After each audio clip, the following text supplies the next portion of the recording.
Alam mo ba na sobrang epektibo ng new emblem na Temporal Rain at Sky Piercer sa hero na si Masha? Dapat mo na rin ito subukan.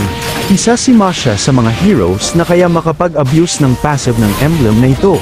Dahil sa oras na ikaw ay mabawasan ng HP bar ay magre-reset kaagad ang iyong ultimate, kaya sa tulong ng emblem na ito mas pinabilis na first skill at second skill para sa iyo.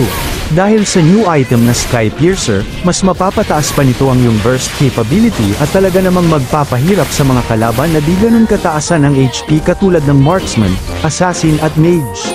Pag-usapan naman natin ngayon ang wastong mga items nito.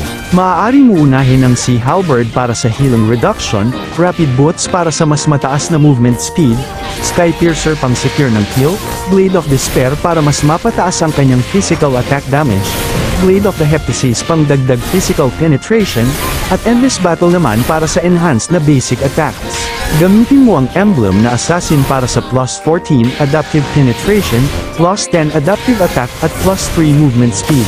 Thrill para sa dagdag na 16 adaptive attack. Bargain Hunter kung saan ang mga presyo ng items ay maaaring ma-purchase sa 95% ng kanilang base price. At Temporal Rain kung saan ang next ultimate cast mo ay madi-decrease ang other active skills remaining cooldown by 1.5 times within 4 seconds, maaari lamang ito gumana sa mga heroes. Karamihan sa mga viewers ko ay di pa naka-follow sa page ko. Sana ay may time ka para pindutin ang follow button para lagi kang updated sa mga tutorial videos na tiyak makaka-improve ng gameplay mo.